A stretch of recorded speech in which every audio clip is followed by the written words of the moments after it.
कैसे हैं? चलिए, हमारा कल टॉपिक चला हुआ था, सब्जेक्ट हमारा भाषा अर्जन BLED सेकेंड ईयर। टॉपिक हमारा चला हुआ था भाषा और संज्ञान, और इसके कुछ पॉइंट्स हमने क्लियर कर लिए थे कल, याद है किसी को? जैसे भाषा का अर्थ, ठीक है, ये भी हमारा हो चुका था। भाषा किसे कहते हैं, भाषा की परिभाषाएं। और अब हमारा नेक्स्ट टॉपिक है भाषा की व्यवस्था। भाषा मतलब सिचुएशन ऑफ लैंग्वेज। भाषा जीवन का महत्वपूर्ण अंग है। इसके अभाव में न हम सोच सकते हैं न बोल सकते हैं। बिल्कुल सही बात है। अगर हमें लैंग्वेज का ही नहीं पता होगा तो हम क्या तो सोचेंगे और क्या बोलेंगे। जैसे आप लोगों ने देखा होगा, किसी से हिंदी नहीं आती, या फिर मान लीजिए यहाँ तो सभी से हिंदी आती है, जैसे किसी से इंग्लिश नहीं आती, संस्कृत नहीं आती, तो जो संस्कृत नहीं जानता बच्चा, वो संस्कृत के बारे में नहीं तो सोच सकता है, और जब सोच भी नहीं सकता तो बोल भी नहीं सकता। चलिए, तो क्या हुआ, लैंग्वेज हमारे जीवन का महत्वपूर्ण अंग है। अब नेक्स्ट हमारा टॉपिक बनता है संस्कृति और सभ्यता की रक्षक। क्या कहा है इन्होंने? संस्कृति और सभ्यता की रक्षक। बिल्कुल क्लियर है। किसी देश की संस्कृति और सभ्यता उसके साहित्य में ही अंकित होती है। क्या कहा है? संस्कृति और सभ्यता उसी देश के साहित्य में अंकित होती है। अतः साहित्य के माध्यम से भाषा संस्कृति और सभ्यता की रक्षा करती है। कैसे? आज हमारे मतलब जितने भी वेद हैं सब संस्कृत में लिखे हुए हैं, तो क्या है, हमारी जो साहित्य है उसके माध्यम से हमारी संस्कृति और सभ्यता की रक्षा हो रही है। नेक्स्ट टॉपिक है हमारा पॉइंट हमारा इसमें बनता है शिक्षा में सहायक। शिक्षक में पाठ्यक्रम का बड़ा महत्व है। पाठ्यक्रम का उद्देश्य है विद्यार्थियों का सर्वांगीण विकास। बिल्कुल, सर्वांगीण विकास के अंतर्गत आंतरिक और बाह्य विकास दोनों आते हैं। आंतरिक विकास के भीतर भावनाओं के विकास की गणना होती है, और भावनाओं की अभिव्यक्ति ललित कलाओं के माध्यम से होती है, जिसका निर्माण कहाँ से होता है? भाषा से। ठीक है, चलिए, अब नेक्स्ट टॉपिक पॉइंट हमारा बनता है भाषा के माध्यम से साहित्य का निर्माण। भाषा के माध्यम से साहित्य का निर्माण होता है, वो जो पहले ही हम देख चुके हैं, फर्स्ट पॉइंट में हमने देखा था। जब भाषा को लिपिबद्ध करने का साधन नहीं था, तब आचार्य मौखिक रूप से अपने शिष्यों को शिक्षा प्रदान करते थे और शिष्य उसे सुनकर याद करते थे। क्या था? मतलब पहले ऐसे नहीं था, बुक हो गई और तुम्हें ऐसे ही आ गए हम और नोट्स बनवा दिए, तब ये ज्ञान नहीं था। तो क्या था? मौखिक रूप से अपने शिष्यों को शिक्षा प्रदान करते थे और उस शिष्य उसे सुनकर याद रखते थे। इसी कारण प्राचीन युग का साहित्य श्रुति और स्मृति के नाम से व्यवस्थित था। लिपि और लेखन सामग्री के आविष्कार के बाद अनेकानेक साहित्य की रचना निरंतर रूप से होती आ रही। चलिए, ये पॉइंट क्लियर है बच्चों। नेक्स्ट पॉइंट हमारा बनता है फोर्थ, चिंतन का माध्यम।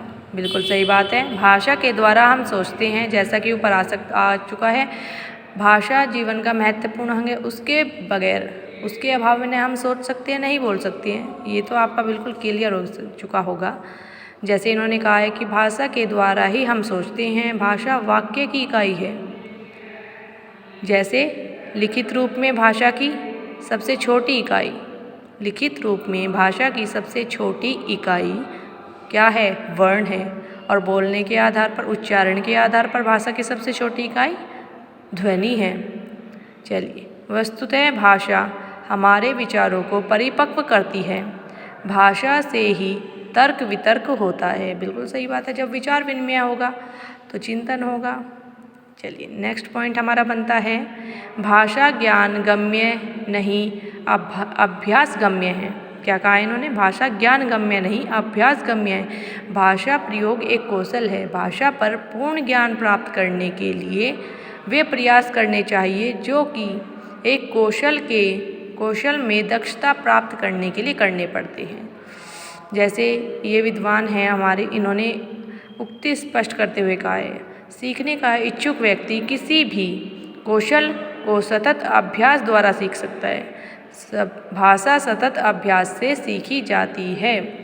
बोलने, पढ़ने, सुनने व लिखने का जितना अधिकाधिक अभ्यास विद्यार्थियों को होगा उतना ही अधिक भाषा का ज्ञान होगा।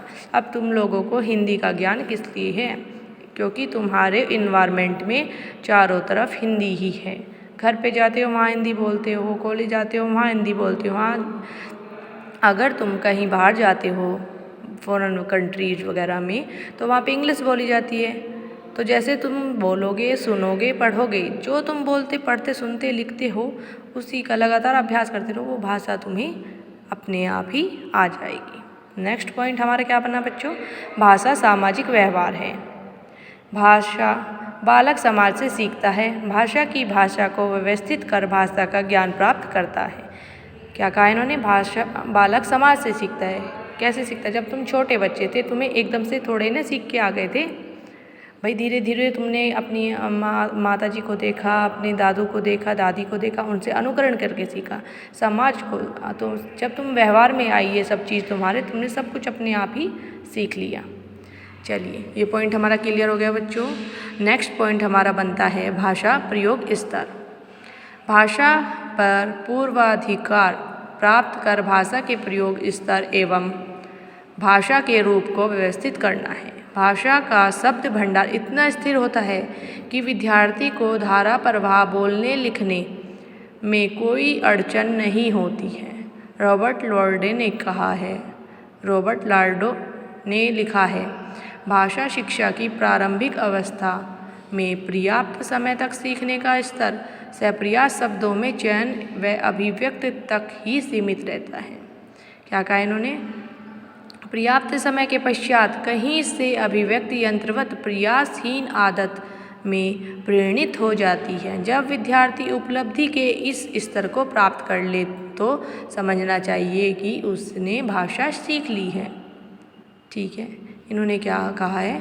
जब हमें भाषा, हमारा प्रयोग स्तर अच्छा हो जाएगा, हमारा सब मतलब भाषा के माध्यम से हम जो कोई भी भाषा बोल रहे हैं उसमें बिल्कुल परफेक्ट है। हिंदी आती है हमसे, हम हिंदी में हमें सोचना नहीं पड़ता कि आगे क्या बोलना है, क्या हुआ, सेंटेंस अपने आप ही हो निकलने या मन में या फिर हमारे स्मृति में क्या हुआ, संरचना तैयार होने लगी उसकी। भाई हम पहले ही सोचने लगे कि हमें क्या बोलना है।